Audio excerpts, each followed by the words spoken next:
ਵਾਹਿਗੁਰੂ ਜੀ ਕਾ ਖਾਲਸਾ, ਵਾਹਿਗੁਰੂ ਜੀ ਕੀ ਫਤਿਹ। ਜਗਤ ਦੇ ਮਾਲਕ ਪਰਮ ਪਿਤਾ ਪਰਮਾਤਮਾ ਦੇ ਸੱਚੇ ਸੁੱਚੇ ਨਾਮ ਦਾ ਹੋਕਾ ਦਿੰਦਿਆਂ ਗੁਰੂ ਨਾਨਕ ਸਾਹਿਬ ਜੀ ਨੇ ਆਪਣੀ ਪਹਿਲੀ ਉਦਾਸੀ ਦੌਰਾਨ ਗੋਰਖਮਤੇ ਤੋਂ ਅਯੋਧਿਆ ਵੱਲ ਜਾਣ ਦਾ ਫੈਸਲਾ ਕੀਤਾ। ਗੋਰਖਮਤੇ ਤੋਂ ਦੱਖਣ ਪੂਰਬ ਪਾਸੇ 180 ਕੁ ਮੀਲਾਂ ਦੇ ਫਾਸਲੇ ਉੱਤੇ ਸਰਜੂ ਨਦੀ ਦੇ ਕੰਢੇ ਉੱਤੇ ਹਿੰਦੂਆਂ ਦੀ ਪ੍ਰਸਿੱਧ ਪਵਿੱਤਰ ਨਗਰੀ ਅਯੋਧਿਆ ਹੈ। ਇਹ ਨਗਰੀ ਸੂਰਜਵੰਸ਼ੀ ਰਾਜੇ ਇਕਸ਼ਵਾਕ ਨੇ ਵਸਾਈ ਸੀ। ਇਸ ਵੰਸ਼ ਵਿੱਚ ਇੱਥੇ ਰਾਜਾ ਦਸ਼ਰਥ ਦੇ ਘਰ ਸ਼੍ਰੀ ਰਾਮ ਚੰਦਰ ਜੀ ਦਾ ਜਨਮ ਚੇਤ ਸੁਦੀ 9 ਨੂੰ ਹੋਇਆ। ਭਾਈ ਮਰਦਾਨਾ ਜੀ ਅਤੇ ਸਤਿਗੁਰੂ ਨਾਨਕ ਦੇਵ ਜੀ ਕੱਤਕ 1565 ਵਿੱਚ ਅਯੋਧਿਆ ਪਹੁੰਚੇ। ਵਸਿਸ਼ਠ ਮੁਨੀ ਦੇ ਆਸ਼ਰਮ ਪਾਸ ਜਾ ਕੇ ਡੇਰਾ ਕੀਤਾ। ਵਸਿਸ਼ਠ ਸ਼੍ਰੀ ਰਾਮ ਚੰਦਰ ਜੀ ਦਾ ਗੁਰੂ ਸੀ। ਅਯੋਧਿਆ ਵਿੱਚ ਵੈਰਾਗੀ ਸਾਧੂ ਬਹੁਤ ਰਹਿੰਦੇ ਸਨ। ਵੈਰਾਗੀ ਵੈਸ਼ਨਵ ਸਾਧੂਆਂ ਦਾ ਇੱਕ ਵੱਡਾ ਫਿਰਕਾ ਹੈ। ਇਹ ਮਤ ਰਾਮਾਨੰਦ ਜੀ ਤੋਂ ਚੱਲਿਆ ਹੈ। 5 ਕਰਮ ਵੈਰਾਗੀਆਂ ਦੇ ਧਰਮ ਦੇ ਅੰਗ ਹਨ, ਜਿਨ੍ਹਾਂ ਵਿੱਚ ਪਹਿਲਾ ਦੁਆਰਕਾ ਦੀ ਯਾਤਰਾ, ਦੂਜਾ ਸੰਖ ਚੱਕਰ ਆਦਿਕ ਵਿਸ਼ਨੂੰ ਚਿੰਨ੍ਹਾਂ ਦਾ ਸਰੀਰ ਉੱਤੇ ਛਾਪਾ, ਤੀਜਾ ਕਰਮ ਗੋਪੀ ਚੰਦਨ ਦਾ ਤਿਲਕ।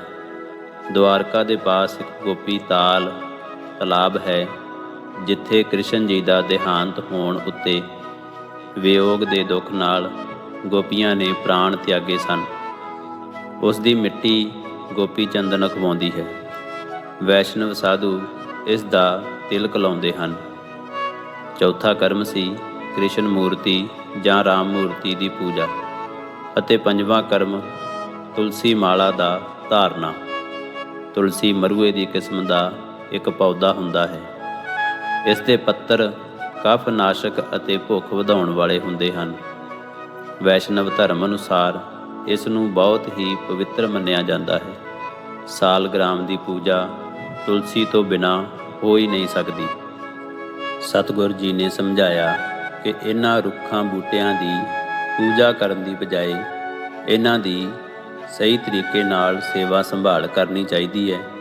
ਕੁਦਰਤ ਨਾਲ ਪਿਆਰ ਕਰਨਾ ਚਾਹੀਦਾ ਹੈ ਅਤੇ ਭਰੋਸਾ ਸਿਰਫ ਇੱਕ ਅਕਾਲ ਪੁਰਖ ਉੱਤੇ ਰੱਖਣਾ ਚਾਹੀਦਾ ਹੈ। ਸਤਿਗੁਰ ਜੀ ਦਾ ਬਾਣੀ ਵਿੱਚ ਵੀ ਇਸ ਪ੍ਰਥਾਏ ਪ੍ਰਮਾਣ ਹੈ।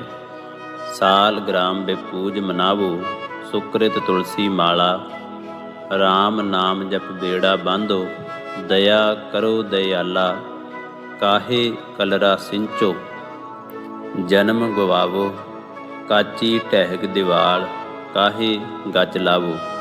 ਤੁਲਸੀ ਦੀ ਖਾਸ ਪੂਜਾ ਕੱਤਕ ਦੀ ਮੱਸਿਆ ਨੂੰ ਹੁੰਦੀ ਹੈ, ਕਿਉਂਕਿ ਇਹ ਥਿੱਤ ਉਸ ਦੇ ਜਨਮ ਦੀ ਮੰਨੀ ਗਈ ਹੈ। ਕੱਤਕ ਦੀ ਮੱਸਿਆ ਨੂੰ ਹੀ ਸ਼੍ਰੀ ਰਾਮ ਚੰਦਰ ਜੀ ਦਾ 14 ਸਾਲਾਂ ਦਾ ਬਨਵਾਸ ਮੁੱਕਿਆ ਸੀ। ਸ਼ਹਿਰ ਵਿੱਚ ਰਾਤ ਨੂੰ ਦੀਪਮਾਲਾ ਕੀਤੀ ਗਈ। ਅਗਾਂਹ ਸਦਾ ਵਾਸਤੇ ਇਹ ਦਿਹਾੜਾ ਅਤ ਖੁਸ਼ੀ ਦਾ ਮੰਨਿਆ ਗਿਆ। ਇਸ ਯਾਦਗਾਰ ਨੂੰ ਮਨਾਉਣ ਲਈ ਸਾਰੇ ਭਾਰਤ ਵਿੱਚ ਸਾਰੀ ਹਿੰਦੂ ਜਨਤਾ ਨੇ ਕੱਤਕ ਦੀ ਮੱਸਿਆ ਦੀ ਰਾਤ ਨੂੰ ਦੀਪਮਾਲਾ ਕਰਨੀ ਸ਼ੁਰੂ ਕਰ ਦਿੱਤੀ। ਇਸੇ ਰਾਤ ਨੂੰ ਹਿੰਦੂ ਲੋਕ ਲਕਸ਼ਮੀ ਦੇਵੀ ਦੀ ਪੂਜਾ ਕਰਦੇ ਹਨ। ਲਕਸ਼ਮੀ ਧਨ ਦੌਲਤ ਦੀ ਦੇਵੀ ਮੰਨੀ ਜਾਂਦੀ ਹੈ। ਪੁਰਾਣਾਂ ਨੇ ਇਸ ਨੂੰ ਇਸਤਰੀ ਲਿਖਿਆ ਹੈ। ਇਹ ਕਾਮਦੇਵ ਦੀ ਮਾਂ ਮੰਨੀ ਜਾਂਦੀ ਹੈ। ਸਮੁੰਦਰ ਰਿੜਕਣ ਤੋਂ ਇਸ ਦਾ ਪ੍ਰਗਟ ਹੋਣਾ ਕਲਪਿਆ ਗਿਆ ਹੈ। ਸੋ ਜਦੋਂ ਗੁਰੂ ਨਾਨਕ ਸਾਹਿਬ ਜੀ ਅਯੋਧਿਆ ਪਹੁੰਚੇ, ਹਿੰਦੂ ਜਨਤਾ ਲਈ ਉਹ ਅਤ ਪਿਆਰਾ ਦਿਹਾੜਾ ਨੇੜੇ ਆ ਰਿਹਾ ਸੀ। ਜਦੋਂ ਤੁਲਸੀ ਦਾ ਜਨਮ ਹੋਇਆ, ਜਦੋਂ ਸ਼੍ਰੀ ਰਾਮ ਚੰਦਰ ਜੀ 14 ਸਾਲਾਂ ਦੇ ਬਨਵਾਸ ਪਿੱਛੋਂ ਅਯੋਧਿਆ ਵਿੱਚ ਵਾਪਸ ਆਏ, ਅਤੇ ਜਦੋਂ ਧਨ ਦੌਲਤ ਦੀ ਦੇਵੀ ਲਕਸ਼ਮੀ ਦੀ ਪੂਜਾ ਕੀਤੀ ਜਾਂਦੀ ਹੈ, ਦੂਰੋਂ ਦੂਰੋਂ ਵੈਰਾਗੀ ਸਾਧੂ ਆ ਕੇ ਇਕੱਠੇ ਹੋ ਰਹੇ ਸਨ। ਅਨੇਕਾਂ ਹਿੰਦੂ ਯਾਤਰੂ ਵੀ ਪਹੁੰਚ ਚੁੱਕੇ ਸਨ। ਤੁਲਸੀ ਦੀ ਪੂਜਾ, ਸ਼੍ਰੀ ਰਾਮ ਚੰਦਰ ਜੀ ਦੀ ਮੂਰਤੀ ਦੀ ਪੂਜਾ ਅਤੇ ਧਨ ਦੌਲਤ ਦੀ ਦੇਵੀ ਲਕਸ਼ਮੀ ਦੀ ਪੂਜਾ, ਇਹੀ ਸੀ ਉੱਚੇ ਤੋਂ ਉੱਚਾ ਧਰਮ ਜੋ ਸਭ ਦੇ ਸਾਹਮਣੇ ਸੀ। ਸਤਿਗੁਰ ਜੀ ਨੇ ਵੈਰਾਗੀ ਸਾਧੂਆਂ ਅਤੇ ਹਿੰਦੂ ਜਨਤਾ ਨੂੰ ਪੱਥਰਾਂ, ਮੂਰਤੀਆਂ ਅਤੇ ਰੁੱਖਾਂ ਦੀ ਪੂਜਾ ਤੋਂ ਵਰਜਿਆ ਅਤੇ ਇੱਕ ਪਰਮਾਤਮਾ ਦਾ ਸਿਮਰਨ ਕਰਨ ਵੱਲ ਪ੍ਰੇਰਿਆ। ਇਹ ਜ਼ਿਕਰ 1508 ਈਸਵੀ ਦਾ ਹੈ। ਮਹੀਨਾ ਅਕਤੂਬਰ ਦੀ ਤਕਰੀਬਨ 19 ਤਰੀਕ ਸੀ। ਅਯੋਧਿਆ ਤੋਂ ਦੱਖਣ ਪਾਸੇ 85 ਕੁ ਮੀਲਾਂ ਦੀ ਵਿੱਥ ਉੱਤੇ ਹਿੰਦੂਆਂ ਦਾ ਪ੍ਰਸਿੱਧ ਤੀਰਥ ਪ੍ਰਯਾਗ ਹੈ, ਜਿਸ ਨੂੰ ਪ੍ਰਯਾਗ ਰਾਜ ਵੀ ਆਖਿਆ ਜਾਂਦਾ ਹੈ। ਮੁਗਲ ਬਾਦਸ਼ਾਹ ਨੇ ਇਸ ਦਾ ਨਾਮ ਅਲਾਹਾਬਾਦ ਰੱਖ ਦਿੱਤਾ ਸੀ। ਅੱਜ ਕੱਲ੍ਹ ਇਹੀ ਨਾਮ ਪ੍ਰਚਲਿਤ ਹੈ। ਜਿਵੇਂ ਕਾਸ਼ੀ ਦੇ ਵਿਸ਼ਵੇਸ਼ਵਰ ਨਾਥ ਮੰਦਰ ਵਿੱਚ ਇੱਕ ਕਰਵੱਤ ਸੀ, ਜਿਸ ਨਾਲ ਚੀਰੇ ਜਾਣ ਵਾਲਾ ਆਪਣੇ ਆਪ ਨੂੰ ਸ਼ਿਵਪੁਰੀ ਵਿੱਚ ਪਹੁੰਚਣ ਦਾ ਅਧਿਕਾਰੀ ਸਮਝਦਾ ਸੀ। ਤਿਵੇਂ ਪ੍ਰਯਾਗ ਵਿੱਚ ਵੀ ਇੱਕ ਕਰਵੱਤਰ ਭਾਵ ਆਰਾ ਸੀ, ਜੋ ਉਤਨਾ ਹੀ ਉੱਘਾ ਸੀ ਜਿਤਨਾ ਕਾਂਸ਼ੀ ਵਾਲਾ ਆਰਾ। ਫਿਰ ਵੀ ਕਾਂਸ਼ੀ ਦੇ ਕਰਵੱਤਰ ਵਾਂਗ ਪ੍ਰਯਾਗ ਵਿੱਚ ਵੀ ਉੱਥੋਂ ਦੇ ਪਾਂਡਿਆਂ ਨੇ ਇੱਕ ਨਵੀਂ ਵਿਉਂਤ ਬਣਾਈ ਹੋਈ ਸੀ। ਪ੍ਰਯਾਗ ਵਿੱਚ ਇੱਕ ਵੱਡੇ ਆਕਾਰ ਵਾਲਾ ਬੋੜ ਸੀ, ਜਿਸ ਦਾ ਨਾਮ ਪਾਂਡਿਆਂ ਨੇ ਅਕਸ਼ੇ ਵਟ ਜਾਂ ਅਖੈ ਵਟ ਰੱਖਿਆ ਹੋਇਆ ਸੀ। ਲਫ਼ਜ਼ ਅਕਸ਼ੇ ਵਟ ਦਾ ਅਰਥ ਹੈ ਨਾਸ਼ ਰਹਿਤ ਬੋੜ, ਭਾਵ ਉਹ ਬੋੜ ਜੋ ਨਾਸ਼ ਰਹਿਤ ਹੈ।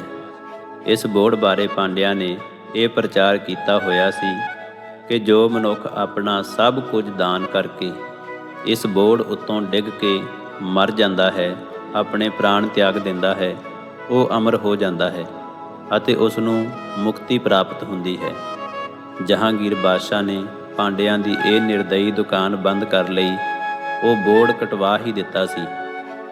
ਪ੍ਰਯਾਗ ਯੂਪੀ ਵਿੱਚ ਉਸ ਟਿਕਾਣੇ ਉੱਤੇ ਹੈ ਜਿੱਥੇ ਗੰਗਾ ਅਤੇ ਯਮੁਨਾ ਨਦੀਆਂ ਮਿਲਦੀਆਂ ਹਨ ਅਤੇ ਜਿੱਥੇ ਸਰਸਵਤੀ ਨਦੀ ਦਾ ਗੁਪਤ ਸੰਗਮ ਮੰਨਿਆ ਜਾਂਦਾ ਹੈ।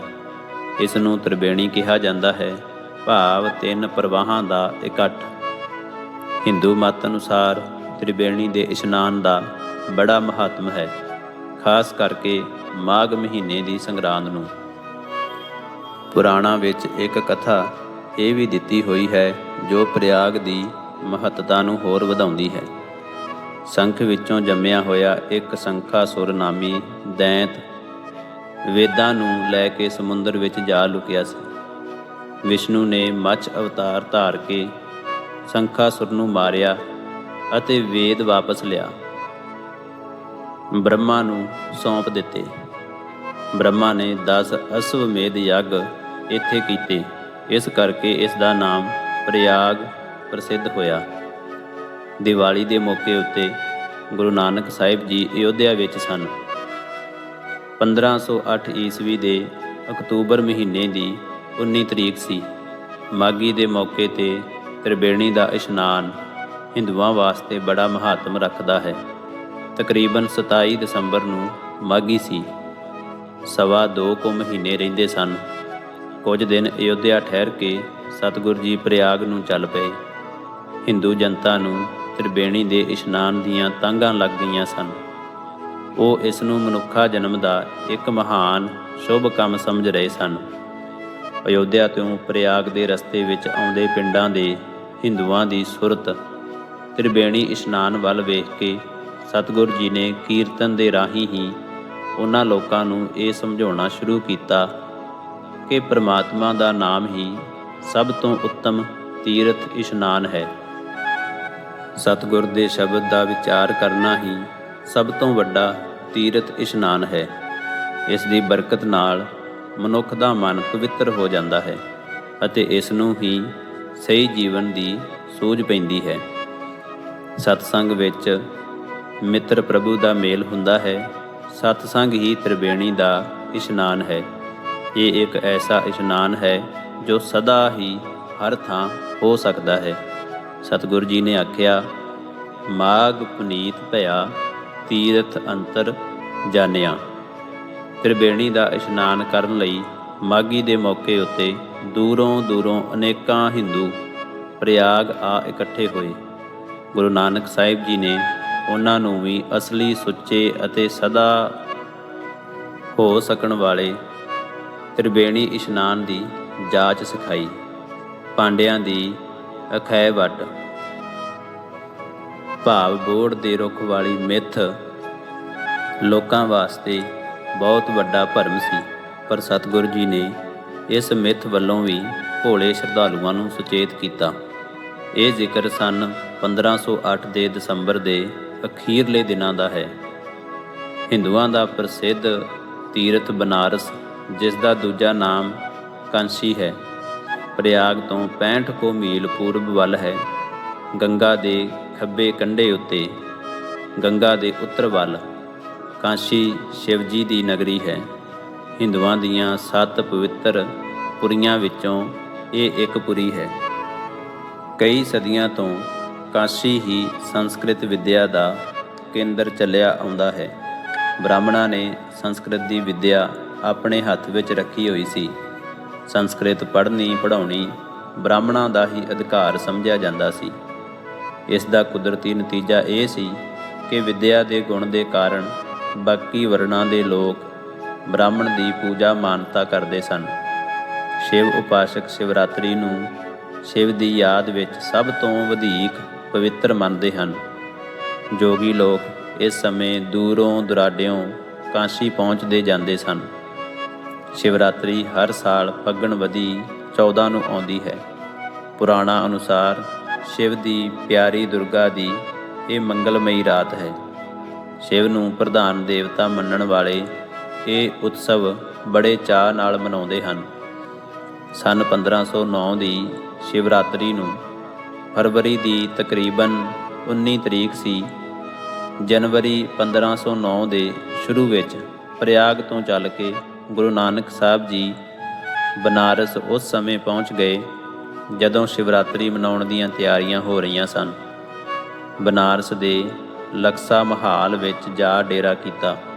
ਉੱਥੇ ਉਹਨਾਂ ਦੇ ਆਗਮਨ ਦੀ ਯਾਦ ਵਿੱਚ ਹੁਣ ਗੁਰੂ ਕਾ ਬਾਗ ਬੜਾ ਸੁੰਦਰ ਗੁਰਦੁਆਰਾ ਸਾਹਿਬ ਸੁਸ਼ੋਭਿਤ ਹੈ। ਕਾਂਸ਼ੀ ਵਿੱਚ ਮਰਨ ਵਾਲੇ ਨੂੰ ਮੁਕਤੀ ਮਿਲ ਜਾਂਦੀ ਹੈ। ਬ੍ਰਾਹਮਣਾਂ ਨੂੰ ਆਪਣਾ ਸਭ ਕੁਝ ਦਾਨ ਕਰਕੇ ਜੋ ਮਨੁੱਖ ਆਰੇ ਨਾਲ ਆਪਣੇ ਆਪ ਨੂੰ ਚਰਾਉਂਦਾ ਹੈ, ਉਹ ਸ਼ਿਵ ਲੋਕ ਪਹੁੰਚ ਜਾਂਦਾ ਹੈ। ਦੇਵ ਬਾਣੀ ਸੰਸਕ੍ਰਿਤ ਪੜ੍ਹਨ ਪੜ੍ਹਾਉਣ ਵਾਲੇ ਬ੍ਰਾਹਮਣ ਸਭ ਤੋਂ ਸ੍ਰੇਸ਼ਟ ਮੰਨੇ ਜਾਂਦੇ ਹਨ। ਉਹਨਾਂ ਦੀ ਪੂਜਾ ਮਾਨਤਾ ਸਭ ਤੋਂ ਸ੍ਰੇਸ਼ਟ ਧਰਮ ਕਰਮ ਹੈ। ਇਸ ਕਿਸਮ ਦੇ ਧਰਮ ਪ੍ਰਚਾਰ ਦੇ ਖਿੱਚੇ ਹੋਏ ਅਨੇਕਾਂ ਹਿੰਦੂ ਦੂਰ ਨੇੜੇ ਦੇ ਪਿੰਡਾਂ ਤੋਂ ਸ਼ਿਵਰਾਤਰੀ ਦੇ ਮੌਕੇ ਉੱਤੇ ਬਨਾਰਸ ਪਹੁੰਚ ਜਾਂਦੇ ਸਨ। ਇਸ ਸਮੇਂ ਉਹਨਾਂ ਨੂੰ ਅਵਸਰ ਮਿਲਦਾ ਸੀ ਦੂਰੋਂ ਦੂਰੋਂ ਆਏ ਜੋਗੀਆਂ ਦੇ ਦਰਸ਼ਨ ਤੇ ਸੇਵਾ ਕਰਨ ਦਾ। ਗੁਰੂ ਨਾਨਕ ਸਾਹਿਬ ਜੀ ਨੇ ਭੋਲੇ ਸ਼ਰਧਾਲੂਆਂ ਨੂੰ ਸਮਝਾਇਆ ਕਿ ਮਾਇਆ ਦੇ ਬੰਧਨਾਂ ਤੋਂ ਮੁਕਤੀ ਦਾ ਇੱਕੋ ਇੱਕ ਸਾਧਨ ਹੈ ਪਰਮਾਤਮਾ ਦੀ ਭਗਤੀ ਅਤੇ ਕੁਦਰਤ ਨਾਲ ਪਿਆਰ ਕਰਨਾ। ਕਰਵੱਤਰ ਦੇ ਨਿਰਦਈ ਢੌਂਗ ਤੋਂ ਵੀ ਲੋਕਾਂ ਨੂੰ ਸੁਚੇਤ ਕੀਤਾ ਅਤੇ ਸ਼ਿਵਰਾਤਰੀ ਦੀ ਅਸਲੀਅਤ ਵੀ ਸਮਝਾਈ। ਬ੍ਰਾਹਮਣਾਂ ਨੇ ਆਪਣਾ ਪਾਜ ਉਗੜਦਾ ਵੇਖ ਕੇ ਚਰਚਾ ਛੇੜ ਦਿੱਤੀ। ਲੰਮੇ ਪੈਦਲ ਸਫ਼ਰਾਂ ਦੇ ਹਾਲਾਤ ਅਨੁਸਾਰ ਗੁਰੂ ਨਾਨਕ ਸਾਹਿਬ ਜੀ ਭਗਵੇਂ ਚੋਲੇ ਵਿੱਚ ਹੀ ਸਨ। ਇਹੀ ਬਾਣਾ ਸੰਤਾਂ ਸਾਧਾਂ ਦਾ ਮੰਨਿਆ ਜਾਂਦਾ ਸੀ। ਬ੍ਰਾਹਮਣਾਂ ਨੇ ਆਖਣਾ ਸ਼ੁਰੂ ਕੀਤਾ ਕਿ ਗੁਰੂ ਨਾਨਕ ਸਾਹਿਬ ਨਕਲੀ ਸਾਧ ਹੈ, ਕਿਉਂਕਿ ਇਸ ਦੇ ਪਾਸ ਨਾ ਸਾਲਗ੍ਰਾਮ ਹੈ, ਨਾ ਤੁਲਸੀ ਦੀ ਮਾਲਾ ਅਤੇ ਨਾ ਹੀ ਇਸ ਨੇ ਤਿਲਕ ਲਾਇਆ ਹੋਇਆ ਹੈ। ਆਪਣੀ ਆਜੀਵਕਾ ਬਣਾਈ ਰੱਖਣ ਦੀ ਖਾਤਰ ਇਸ ਵਿਰੋਧੀ ਪ੍ਰਚਾਰ ਕਰਨ ਵਾਲੇ ਬ੍ਰਾਹਮਣਾਂ ਦੇ ਮੁਖੀ ਦਾ ਨਾਮ ਸਿੱਖ ਇਤਿਹਾਸ ਨੇ ਪੰਡਿਤ ਚਤੁਰਦਾਸ ਲਿਖਿਆ ਹੈ। ਆਮ ਲੋਕ ਨਿਰੇ ਧਾਰਮਿਕ ਭੇਖ ਨੂੰ ਹੀ ਧਾਰਮਿਕ ਨਿਸ਼ਾਨਾ ਸਮਝਦੇ ਹਨ। ਬ੍ਰਾਹਮਣਾਂ ਨੂੰ ਇਹ ਆਸ ਸੀ ਕਿ ਗੁਰੂ ਨਾਨਕ ਸਾਹਿਬ ਜੀ ਦੀਆਂ ਧਰਮ ਭੇਖ ਵੱਲੋਂ ਇਹ ਉਕਾਈਆਂ ਦੱਸ ਕੇ ਜਨਤਾ ਨੂੰ ਉਹਨਾਂ ਦੇ ਅਸਰ ਤੋਂ ਬਚਾ ਕੇ ਆਪਣੇ ਰਸੂਖ ਵਿੱਚ ਟਿਕੇ ਰਹਿਣ ਲਈ ਪ੍ਰੇਰ ਸਕਾਂਗੇ।